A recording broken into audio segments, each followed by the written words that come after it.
माँ लक्ष्मी जी रमपुरा बाजार।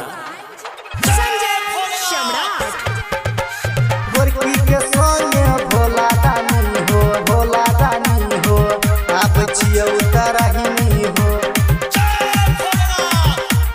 बोला बोला भोलेनाथ की जय। चिलम में गाजा धुके छी बाबा, लोग के कन्हा पकाबर हो। चिलम में गाजा धुके छी बाबा, लोग के कन्हा पकाबर हो। आ गोरकी के सोने भोला दानी हो, आप छिए उतरहिनी हो। आ गोरकी के सोने भोला दानी हो, आप छिए उतरहिनी हो। चिलम में गाजा धुके छी बाबा, लोग के कन्हा पकाबर हो। चिलम में गाजा धुके छी बाबा, लोग के कन्हा पकाबर हो। आ गोरकी के सोने भोला दानी हो, आप छिए उतरहिनी हो।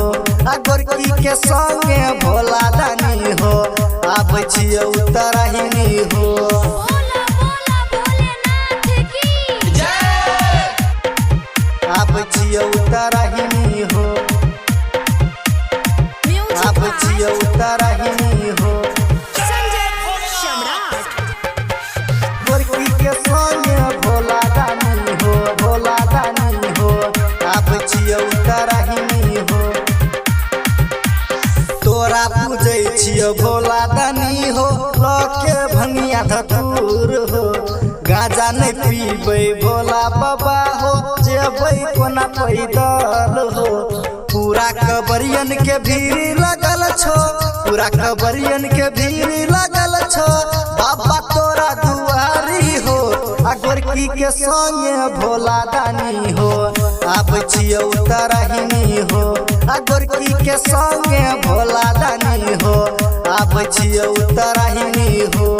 बोल बम, आप छिए उतरहिनी हो।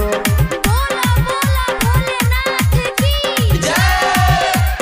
गोरकी के सोने भोला दानी हो, भोला दानी हो, आप छिए उतरहिनी हो।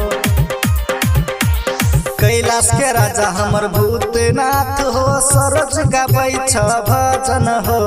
राइटर शंकर साजन के बाबा, दिल के मान कहन हो।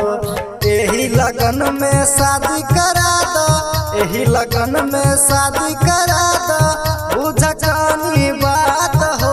आ गोरकी के सोने भोला दानी हो, आप छिए उतरहिनी हो। आ गोरकी के सोने भोला दानी हो, आप छिए उतरहिनी हो। चिलम में गाजा धुके छी बाबा, लोग के कन्हा पकाबर हो। चिलम में गाजा धुके छी बाबा, लोग के कन्हा पकाबर हो। आ गोरकी के सोने भोला दानी हो, आप छिए उतरहिनी हो। आ गोरकी के सोने भोला दानी हो, आप छिए उतरहिनी हो।